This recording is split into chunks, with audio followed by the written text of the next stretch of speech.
একটা মহল্লায় শুধু একটা মসজিদ না, এক এক ওয়াক্তে এক একজনের কানে কমপক্ষে 10টা মসজিদ থেকে আজানের আওয়াজ আসে, ঠিক কিনা বলেন?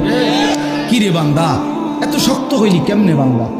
আমার এত বড় আসমান ও জমিন দিয়া, এত বড় কায়নাত দিয়ে বান্দা আমি তোকে লালন পালন করলাম, বিনিময়ে তুমি একটা সেজদাও দিলা না।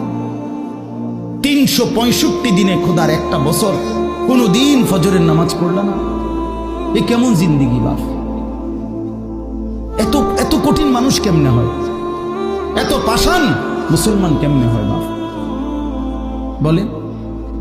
আর কতগুলো কথা বললে বলেন? এই জন্য নওজোয়ান, আমার অনুরোধ রইল, নওজোয়ান নিজেরে বরবাদ করে দিও না বাপ, নিজেরে শেষ করে দিও না, নষ্ট করে দিও না, কষ্ট পাইবা বাপ। একদিন কবরে তোমার 14 গোষ্ঠীর কেউ থাকবে না, একদিন হাসরের ময়দানে তোমার পাশে কেউ থাকবে।